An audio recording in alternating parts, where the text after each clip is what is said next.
너희가 그 은혜를 인하여 믿음으로 말미암아 구원을 얻나니 이것이 너희에게서 난 것이 아니요 하나님의 선물이라. 행위에서 난 것이 아니니 이는 누구든지 자랑치 못하게 함이니라. 은혜로우신 하나님 아버지, 우리에게 선물로 구원의 은혜를 허락하심을 감사합니다. 무엇보다 믿음의 주요 온전하신 예수님을 바라보게 하심을 감사합니다. 우리의 참 소망과 힘의 근원이 이 믿음 안에 있음을 믿습니다. 오늘 드리는 이 예배가 믿음으로 믿음에 이르게 하여 주옵소서. 크신 하나님께 영광 올려드리기를 원하오며 예수 그리스도의 이름으로 기원하옵나이다. 아멘. 다 같이 일어나셔서 도덕문 5번 보도록 하겠습니다.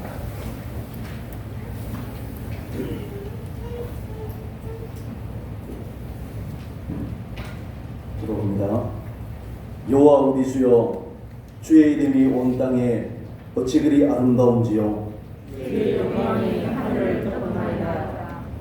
주의 대적으로 말미암아 어린 아이들과 젖먹이들의 입으로 권능을 세우심이요. 이는 원수들과 보복자들을 장전하게 하려 하심이니라. 주의 손가락으로 만드신 주의 하늘과 주께서 베풀어 주신 달과 별들을 내가 보니 사람이 무엇이기에 주께서 그를 생각하시며 인자가 무엇이기에 주께서 그를 돌보시나이까. 그를 하나님보다 조금 못하게 하시고 영화와 존귀로 발을 씌우셨나이다. 주의 손으로 만드신 것을 다스리게 하시고 만물을 그의 발 아래에 두셨으니 모든 소와 양과 들짐승이며 공중의 새와 바다의 물고기와 바닷길에 다니는 것입니다. 여호와 우리 주여, 주의 이름이 온 땅에 어찌 그리 아름다운지요. 아멘. 사도신경으로 신앙 고백하겠습니다. 전능하사 천지를 만드신 하나님 아버지를 내가 믿사오며 그의 아들 우리 주 예수 그리스도를 믿사오니 이는 성령으로 잉태하사 동정녀 마리아에게 나시고 본디오 빌라도에게 고난을 받으사 십자가에 못 박혀 죽으시고 장사한 지 사흘 만에 죽은 자 가운데서 다시 살아나시며 하늘에 오르사 전능하신 하나님 우편에 앉아 계시다가 저리로서 산 자와 죽은 자를 심판하러 오시리라.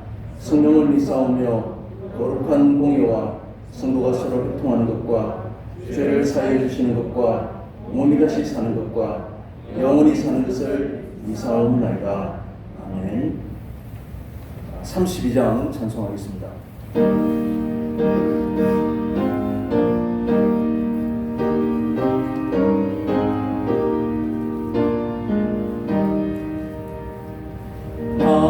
만유의 주제 존귀하신 예수 사람이 되신 하나님 나 사모하여 영원히 섬길 내 영광 되신 주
기도하겠습니다.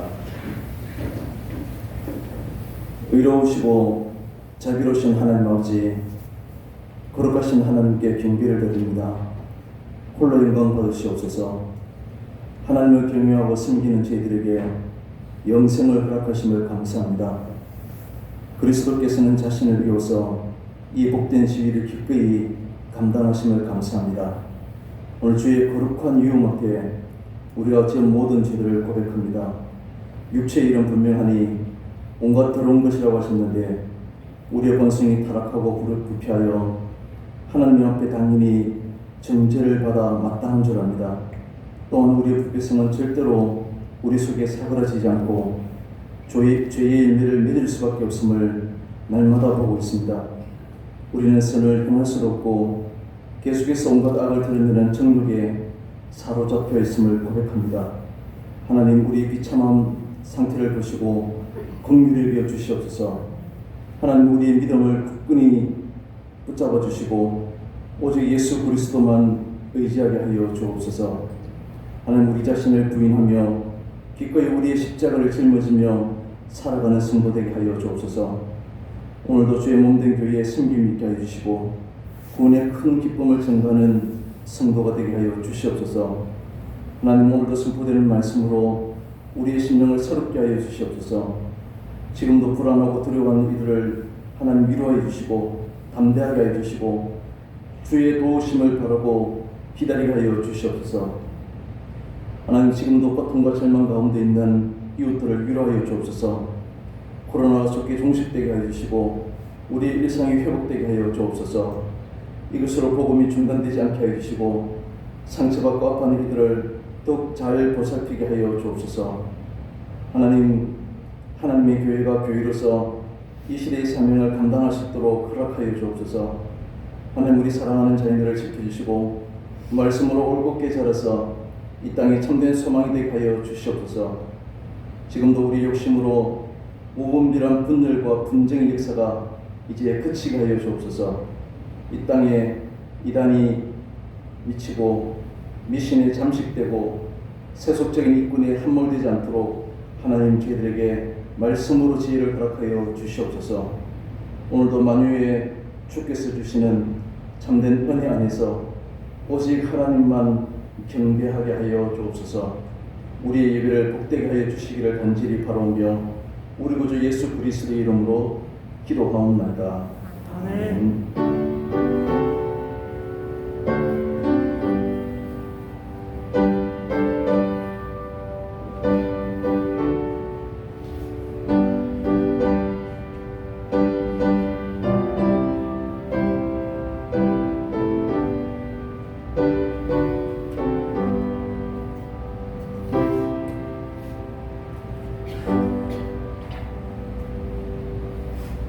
말씀 듣겠습니다. 출애굽기 7장 1절에서 7절까지입니다.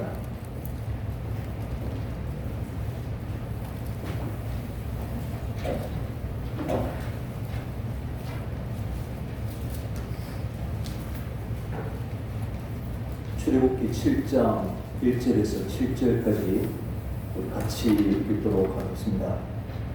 여호와께서 모세에게 이르시되 볼지어다, 내가 너를 바로에게 신같이 되게 하였은즉 내 형 아론은 내 대언자가 되리니 내가 내게 명령한 바를 너는 내 형 아론에게 말하고 그는 바로에게 말하여 그에게 이스라엘 자손을 그 땅에서 내 보내게 할지니라.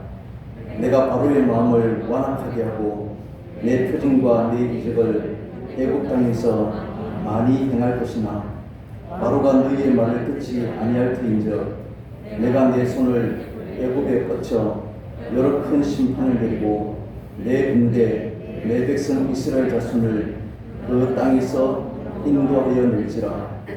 내가 내 손을 애굽 위에 펴서 이스라엘 자손을 그 땅에서 인도하여 낼 때에야 애굽 사람인 나를 여호와인 줄 알리라 하시매 모세와 아론이 여호와께서 자기들에게 명령하신 대로 행하였더라.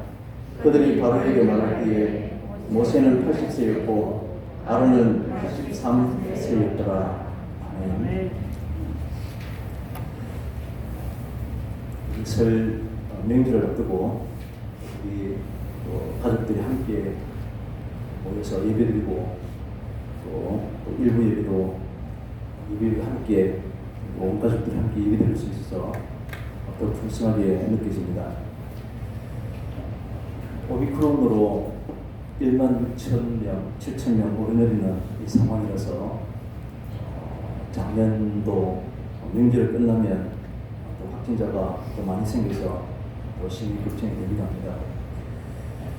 우리 계속해서 출애굽기를 살펴보고 있는데 오늘 7장입니다. 한 달력이 새롭게 시작되는데 1장부터 6장까지는 하나님께서 이스라엘 백성들의 그 시대적인 배경을 세계 최다 강대국인 애굽의 이집트의 노예로 살고 있는 그런 모습들과 모세의 출생의 배경과 모세를 부르시는 그런 내용들이 6장까지 기록되어 있습니다.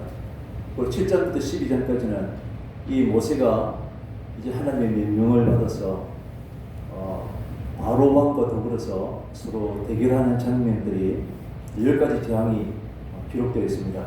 13장이 이르면 출애굽하는 내용들이 나오고 또 14장이 이르면 홍해 바다를 가르는 건너는 그런 내용들이 등장하게 됩니다.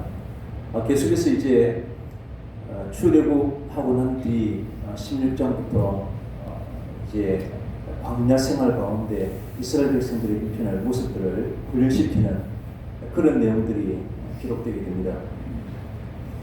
7장부터 12장까지 모세와 바로가 대결하는 장면이라고 했지만 세계 당시 최고의 강대국이었던 애굽 왕 바로를 상대하는 모세는 노예로 사는 그 나라의 지도자로서 상대가 되지 않습니다. 더군다나 모세는 오늘 마지막 절에서 말하고 있는 것처럼 80세다라고 기록되어 있는데 당시에도 적지 않은 나이고 또 더군다나 미디안 광야에서 40년간 막대기 하나로 양을 치던 그런 사람에 불과합니다. 도무지 표면적으로 볼 때 강대국 바로왕을 상대해서 이긴다는 것은 불가능에 가까운 것입니다. 그러나 우리가 결과를 알고 있듯이 모세가 승리를 거두게 되고 바로왕은 처절한 패배를 우리가 보게 될 것입니다. 그런데 우리가 이미 살핀 것처럼 모세는 5장에 보면 바로왕을 만나고 난 뒤에 바로 곧이어서 출애굽하지 못함으로 그런 낙심 가운데 모세의 아주 고질적인 그런 문제를 보여줍니다. 그것은 바로 나는 입술이 둔한 사람입니다. 저는 못하겠습니다. 이런 것입니다. 모세는 암초에 부딪힐 때마다 하나님 앞에 내뱉는 말이 나는 입이 둔한 사람입니다. 말을 잘하지 못합니다. 라고 합니다. 이 이야기가 6장 13절까지 기록되어 있고 그 14절에서 느닷없이 족보 이야기가 등장하게 됩니다. 오늘 출애굽 과정 가운데 이 이스라엘 백성 야곱의 후손들에 대한 기록이 별로 필요 없어 보입니다. 오히려 출애굽 과정 가운데 이스라엘 백성들의 족보 이야기가 등장하는 것은 전체의 흐름을 막는 듯한 그런 느낌을 받기도 합니다. 우리 지난주 6장 13절까지 살펴봤는데 14절부터 또 27절까지는 이런 족보가 등장하는데 13절에서 바로 7장으로 7장 8절로 넘어가도 문맥상 흐름상 전혀 이상할 것이 없는 것입니다. 족보에 6장 14절부터 27절 족보가 등장하는데 이 족보의 앞뒤로 등장하는 내용이 바로 모세가 하나님 앞에 이스라엘 백성들의 아주 냉랭한 반응 때문에 나는 입이 둔한 사람입니다 라고 고백하고 있습니다. 잠시 6장 14절부터 그럼 27절까지 불필요한 내용들을 성경에 기록할 이유는 없고 그렇다면 성경이 왜 족보 이야기를 갑자기 등장시키는지 그 의도를 잠시 생각해 보도록 합니다. 우리가 잘 알고 계시듯이 야곱에게는 12아들이 있습니다. 12아들이 있는데 첫째 아들이 로벤이고 둘째는 시므온이고 셋째가 레위입니다. 그럼 이 족보를 보면 첫째 아들 로벤과 둘째 아들 시므온과 셋째 아들 레위까지 기록되어 있고 그 다음에 넷째 아들이 유다인데 유다부터 마지막 베냐민 12번째 아들 베냐민에 대한 후손들에 대한 기록들이 등장하지 않습니다. 그렇다면 첫째 아들 로벤부터 둘째 아들 시몬과 레위까지 말하는 것은 지금 레위 족보를 말하려고 하는 첫째, 둘째, 셋째 아들까지 이야기하고 레위의 아들들을 이야기하는데 오늘 모세가 주된 이 족보의 주된 그 혈통이 아니라 오히려 그의 형 아론이 주된 족보에 관심사임을 우리에게 보여줍니다. 26절에서도 여호와의 명을 받은 자는 이 아론과 모세다 라고 말을 하면서 모세보다는 아론을 앞에 두고 있는 것을 알 수 있습니다.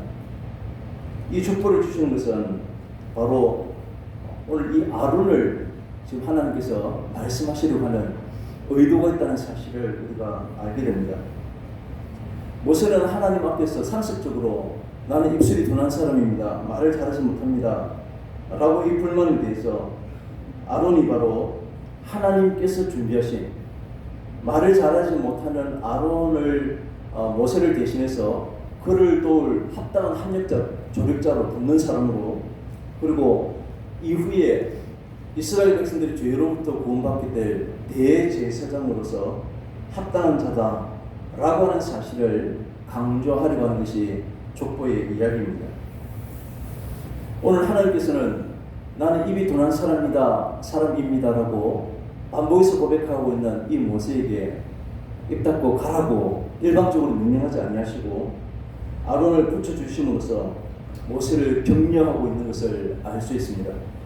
바로 하나님은 이러한 분이십니다. 이후에 모세가 시내산에서 십계명을 받기 위해서 하나님과 대면하고 있는 사이에 남은 이스라엘 백성들은 아래에서 금송아지를 만들고 그 일을 금송아지를 섬기게 됩니다.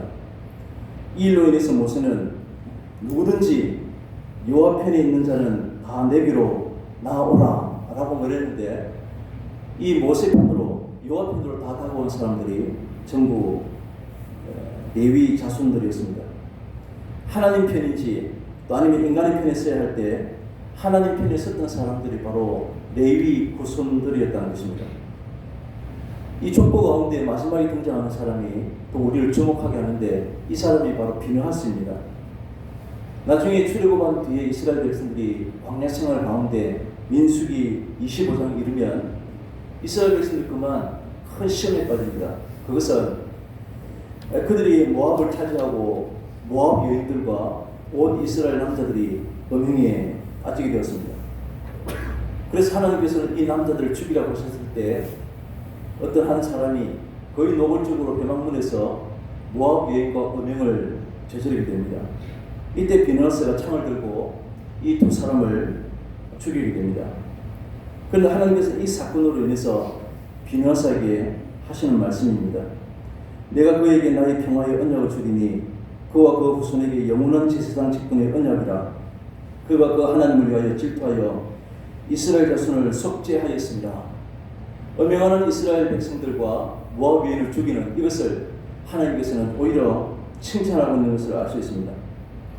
이스라엘 백성들에게 그먼 광야 생활 가운데 그들이 똑같은 음식을 먹고 마시고 지내다가 이방 여인에게 이스라엘 백성들이 그만 엉뚱한 죄를 저지를 때 이것을 막아낸 인물이 바로 비느하스였습니다.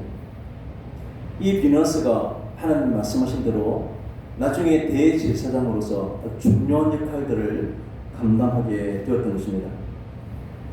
비느하스나 아론이나 이것도 위대한 충성스러운 일꾼들의 모습을 보이지만 결국 이러한 인간들도 인간의 족보에 불과하다는 사실을 이 족보를 통해서 또한 함께 말씀하고 있습니다. 모세는 아론은 모세의 형으로 충성스러운 사람이었지만 금송아지를 만들어서 이것이 하나님이다 라고 섬겼던 수치스러운 패배를 실패를 경험했던 사람입니다.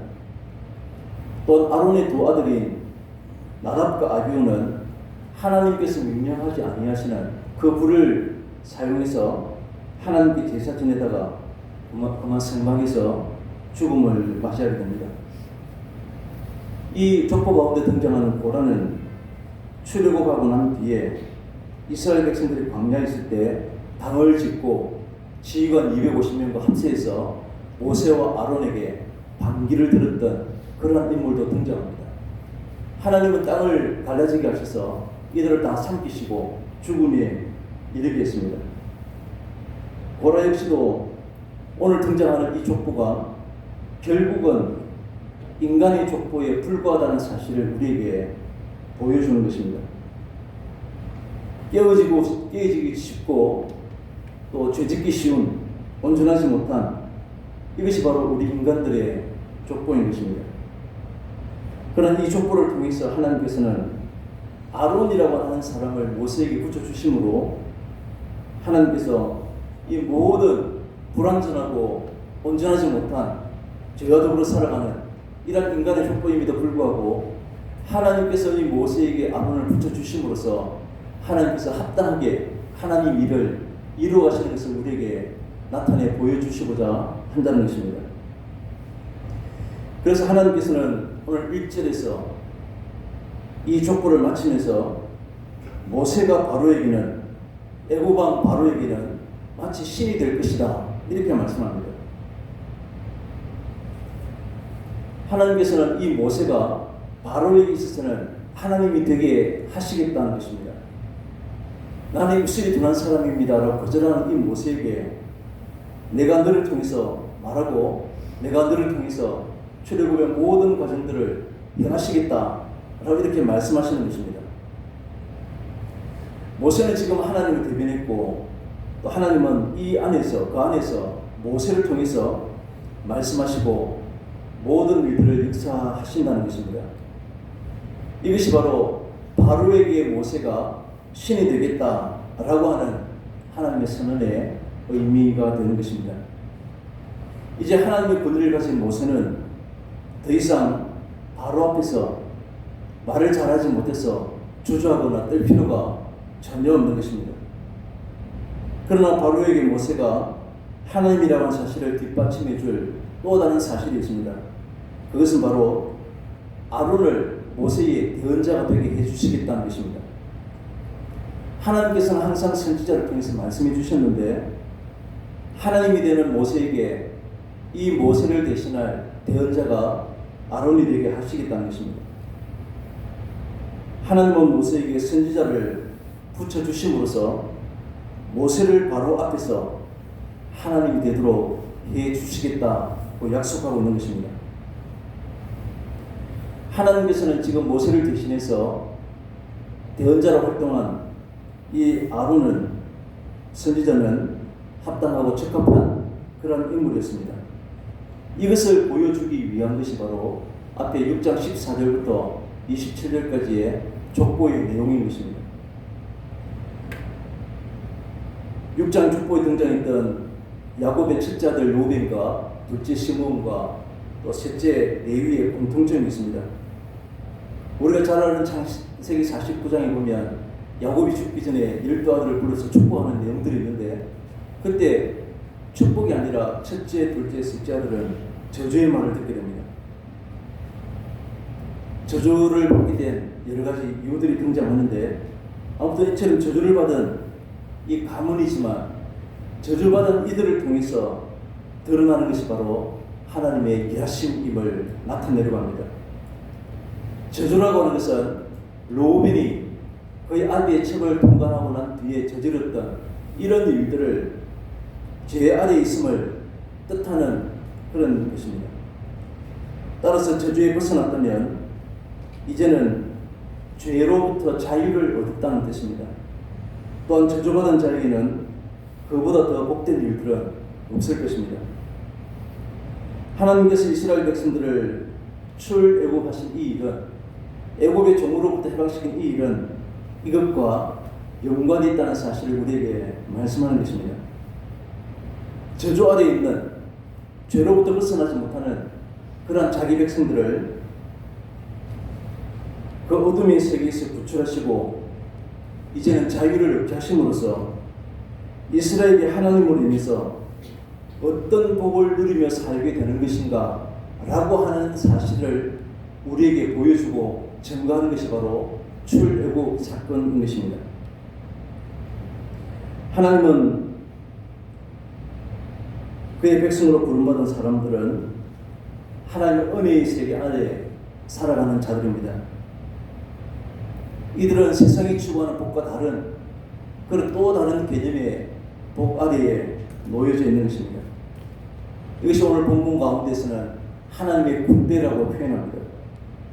4절에서 하나님께서 이스라엘을 내 군대, 즉 하나님의 군대라고 지칭하시지만 이 이스라엘 백성들을 생각하면 군대라고 도무지 부를 만한 그런 모습이 없습니다. 노예로 살아가고 있기 때문에 그들은 무기를 소지할 수 없었을 것이고 또 군사 훈련도 전혀 받지 못했을 것입니다. 따라서 군대로서 세계 최강대국 애국을 상대해서 전투한다는 사실은 이것은 거의 불가능한 일입니다. 그런데 이 이스라엘 백성들을 향해서 하나님은 나의 군대라고 지금 이렇게 말씀하고 있는 것입니다. 이것을 통해서 우리가 알 수 있는 것은 하나님의 군대는 세상이 가지고 있는 무기를 통해서 전술을 통해서 전투하는 그런 존재가 아니라고 하는 사실입니다. 이것을 우리에게 잘 보여주는 것이 바로 여리고 전투입니다. 그 견고한 여리고성을 무너뜨린 것은 이스라엘 백성들의 군사력이나 무기와는 아무런 상관이 없습니다. 하나님께서 말씀하신 대로 하루에 한 바퀴씩 돌고 마지막 날 7째 날에는 7바퀴 돈 것이 이스라엘 백성들이 한 일의 전부였습니다. 그러나 하나님의 말씀대로 이것을 행했을 때 여리고성은 무너지고 말았던 것입니다. 이스라엘로 하여금 가나안 땅에 들어가기 전에 이러한 싸움을 경험하게 하신 것은 이스라엘이 가나안 땅에서 해야 될 일들이 바로 끊임없는 전쟁이었기 때문입니다. 그래서 이스라엘 백성들을 향해서 하나님의 군대라고 지금 말씀하고 있는 것입니다. 이스라엘이 싸워야 해야 될 대상은 바로 막강한 군사력이 아니라 바로 가나안 땅에 지배하고 있었던 그 땅의 속성입니다. 인간이 가지고 있는 그러한 능력과 그 힘을 통해서 그들 스스로를 책임지고 그들이 원하는 세상을 충분히 누리며 살아갈 수 있다라고 하는 인간의 생각입니다. 사람들은 이것을 신이라고 부르고 있었던 것입니다. 그래서 온통 세상은 무속과 미신으로 그들의 경험으로 얼마든지 세상을 지배하고 성공할 수 있고 인간의 노력이면 능치 못할 일이 없다고 무한한 가능성을 주장하고 사는 이것이 바로 세상의 속성이었던 것입니다. 그러나 이것이 세상의 참된 지혜를 가지고 힘을 가지고 세상에 있던 권력자와 손잡는 것이 성공이라고 보장되는 세상이라고 주장하고 있지만 이스라엘이 싸워야 될 대상이 바로 세상의 속성이었습니다. 이것은 지금도 우리에게도 마찬가지입니다. 세상은 온갖 성공과 출세를 위해서 무속과 미신과 권력자 손잡고 살아가고 있지만 우리는 여전히 이것이 우리가 대적해야 될 그런 상대임을 기억해야 하는 것입니다. 이스라엘이 승리했던 무기는 그들이 경험했던 하나님의 은혜밖에 없었습니다. 어린 양의 피로서 장자의 죽음으로부터 건진받았고 홍해 바다가 갈라지는 특별한 이런 구원의 은혜, 일부 성이 무너지는 이런 승리에서 경험한 이 하나님의 은혜가 이스라엘을 하나님의 군대로 존재하게 하는 전부였던 것입니다. 우리에게는 홍해 바다를 건너지도 못했고 장자의 죽음으로부터 직접적인 경험을 하지 못했지만 우리는 말씀을 통해서 지금도 우리의 은혜는 세상이 가지고 있는 그 힘과 세상이 말하는 속성과는 우리가 기대한 하나님의 군대로서 지녀야 하는 것은 바로 이런 하나님의 은혜를 우리가 믿고 나아가는 것밖에 없는 것입니다. 이스라엘 백성들을 출애굽에서 가나안 땅에 이르게 하시는 것은 모든 일을 하나님께서 이루어 가신다는 것입니다. 이미 아브라함에게 약속하셨던 그 약속을 하나님이 이루어 가시는 것입니다. 그런데 모세는 아직까지도 하나님이 모든 일을 이루어 가신다는 것을 이해하지 못하니까 나는 입술이 둔한 사람입니다 라고 고백할 수밖에 없었던 것입니다. 아직까지도 하나님이 부르신, 하나님께서 약속하신 대로 하나님의 약속을 이루어 가심을 아직까지 이해하지 못하는 것입니다. 3절에서 하나님은 바로의 마음을 완악하게 하셔서 도전하게 하십니다. 그런데 하나님의 표징과 이적을 통해서 바로를 굴복하게 하시고 이들을 심판한 신이 바로 하나님이라고 하는 사실을 그들에게 알게 하십니다. 이처럼 하나님은 이 세상에 참된 신이 바로 여호와라고 하는 사실을 드러내는 것이고, 이스라엘은 바로 하나님이 참된 신이라고 하는 사실을 증거하는 것이 그들의 군대로 부름받은 이유였던 것입니다. 힘과 능력이 요구되지 않는, 세상에서는 도무지 기대하지 않는 참으로 특이한 군대가 바로 하나님의 군대입니다. 그래서 하나님의 군대는 힘을 가진 존재가 되는 것이 아닙니다. 모든 것은 하나님께서 싸우시고 하나님이 승리하신다는 사실을 믿는 믿음으로만 하나님의 군대는 드러날 뿐입니다. 이스라엘을 하나님의 군대로 지칭하는 것은 하나님의 부르심을 받아서 거룩한 성도로 여김받는 그런 자가 곧 하나님의 군대가 되는 것입니다. 지금 우리가 하나님의 군대로 존재하는 것은 우리의 능력과 우리의 의지로 되어지는 것이 아니라 하나님으로 말미암아 되어지고 누리게 된 그것만 우리가 자랑하고 그것만 증거하면 되는 것입니다. 이것이 바로 하나님께서 하나님의 군대로서 요구하시는 일입니다. 이스라엘이 출애굽에 승리한 것은 이스라엘이 승리한 것이 아니라 하나님의 승리였습니다. 이스라엘은 하나님이 승리하신 일을 단지 그것을 혜택을 누릴 뿐이었습니다. 지금도 우리가 거룩한 자로 여김받고 영원한 세계에 복된 자로 살아가고 있는 역시도 하나님의 부르심을 받은 백성으로 이 모든 일을 그리스도께서 십자가 죽으심으로 우리의 죄의 문제를 해결해 주신 이러한 은혜를 누리게 된 그런 혜택일 겁니다. 이처럼 하나님이 기쁘시는 그런 은혜로만 존재하고 있음을 증거하는 도구로 세상에 살아가는 성도들이 바로 하나님의 군대입니다. 세상은 자기를 위해서 자기의 힘으로 대적하여 싸워나가지만 하나님의 군대는 하나님께서 모든 일들을 이루어 가심을 믿을 뿐입니다. 하나님께서 싸우시고 하나님께서 승리하심으로써 이루어진 구원으로 우리는 그저 감사함으로 나아갈 뿐인 것입니다. 자기를 내세우고자 하는 이 세상에서 우리의 모든 공로는 우리에게는 없고 오직 주께만 있음을 인정할 뿐입니다. 이것이 바로 하나님의 군대의 군사로서 마땅한 본분이라고 우리에게 성경은 말씀하고 있습니다. 때문에 하나님의 은혜에 벗어난다면 우리는 하나님의 군대로서 본질을 잃어버리는 것입니다. 내 힘으로, 내 의지로, 내가 가진 것으로 세상을 살려고 하면 하나님의 더 이상 군대가 되지 못하는 것입니다. 그래서 우리는 어떤 경우에도 나는 전적인 하나님의 은혜로 지금 존재하고 있다는 사실에 늘 붙들려서 살아가야만 하는 것입니다. 이제 말씀을 맺으러 갑니다.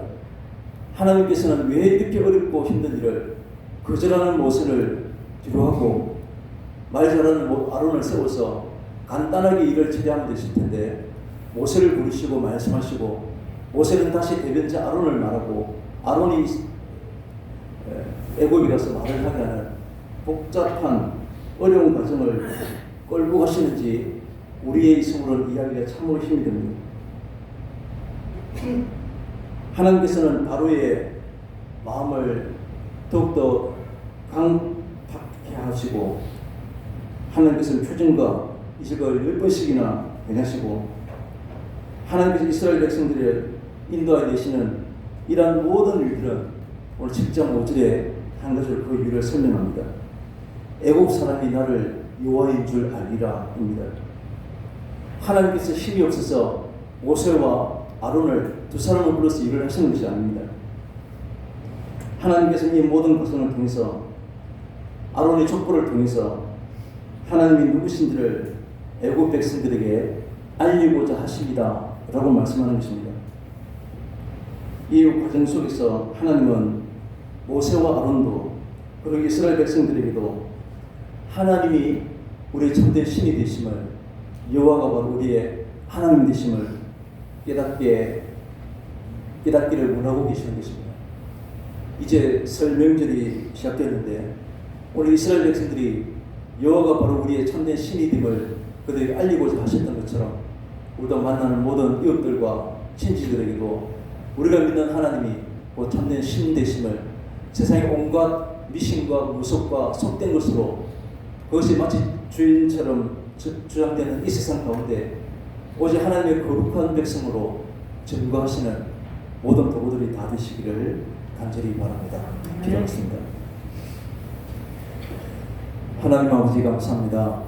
이스라엘 백성들에게 여호와가 곧 우리 참된 신이고 하나님 되심을 알고 또한 애굽도 오늘 우리도 알도록 하시고자 말씀하시고 행하시는 것을 살펴봤습니다.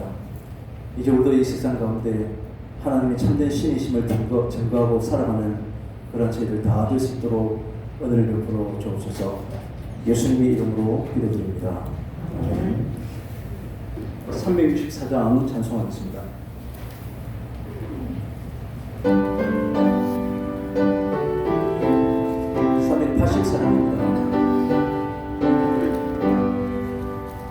나의 갈 길 가가도록 예수 인도하시니 내 주 안에 있는 긍휼 어찌 의심하리요.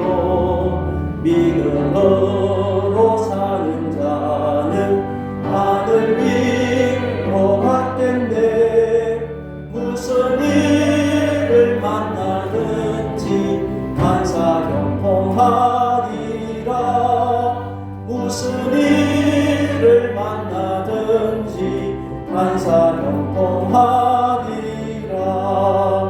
나의 갈 길 가가도록 예수 인도하시니 어려운 일 당할 때도 족한 은혜 주시네. 나는 심히 고단하고 영원대로 가라나. 나의 앞에 반석에서 샘물 나게 하시네. 나의 앞에 반석에서 샘물 나게 하시네. 나의 갈 길 가가도록 예수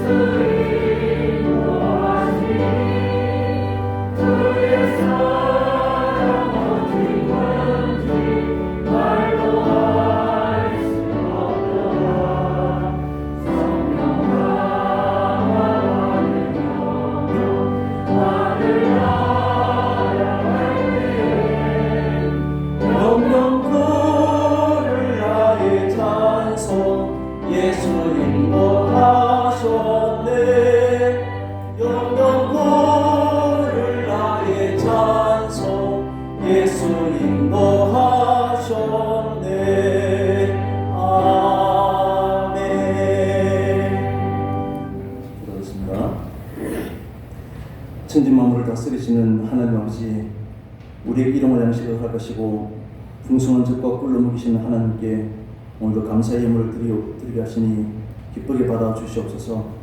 비록 적은 것이지만 우리의 땀과 정성이 있는 줄 압니다. 하늘의 신령한 것으로 베풀어 주시옵소서. 하나님이 기뻐하시는 일에 모자람 없이 서해지는 귀한 예물들 되게 하여 주옵소서. 우리의 모든 생애를 주님께 맡기는 삶을 살아가게 하여 주옵소서. 예물을 드리는 성도들 가정들마다 차고 넘치는 보배가 우리의 가정과 하늘 창고에 쌓이는 감격을 보는 믿음을 주옵소서. 우리가 제 목적으로 드린 예물들이 있습니다. 이런 모든 것이 하나님의 나라의 천국의 구원의 감격이 온 우리에 울려 퍼지는 그러한 거룩한 도구들을 되게 하여 주시옵소서. 우리 모든 것을 기꺼이 드리는 손길들 위해 하나님 크신 은혜가 임할 줄 알고 감사드리며 예수 그리스도의 이름으로 기도합니다. 아멘. 교회 소식 주보를 참조하시기 바랍니다.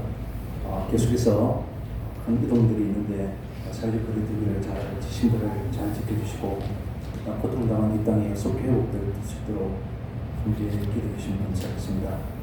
11시 예배 전에 10시 40분에 함께 찬양합니다. 찬양부터 예배가 시작된 줄 알고 그 시간 잘 지켜주시면 감사하겠습니다. 다음 주일은 교회 설립 34주년 되는 날입니다. 1988년 6월 4일 설립이 되었는데 34주년 기념주일 때 권사님 은퇴식을 함께 하게 됩니다. 오덕성 권사님 이미 은퇴하셨지만 하지 못했던 권사님과 김덕기 권사님 두 분을 위해서 그동안 오랫동안 살펴보니까 90년도, 91년도에 임직을 받으시면서 30여 년간 저희를 잘 섬겨 주셨는데 다음 주 함께 은퇴식과 설 기념주일로 지키게 됩니다. 코로나가 계속 확산되어서 다음 주일은 1부, 2부 예배를 따로 분리해서 그렇게 예배를 드리도록 하겠습니다. 다른 광고 없으시면 다 같이 자리에 일어나셔서 교회 찬송하도록 하겠습니다. 주의 복된 말씀 듣고 무한 감사합니다.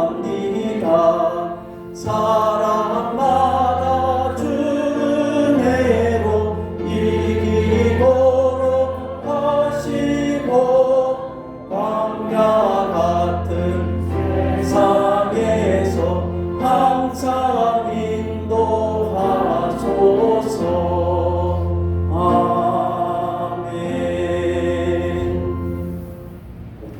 지금은 예수 그리스도의 은혜와 믿고 의지하게 하시는 하나님의 무한하신 사랑하심과 날마다 새 힘으로 역사하시는 성령님의 교통하심이 이 시간 머리 숙인 주의 거룩한 백성들을 위해 저희들의 가정과 기업과 또 흩어져 있는 우리 모든 지체들을 위해 영원토록 함께 있을지어다. 아멘.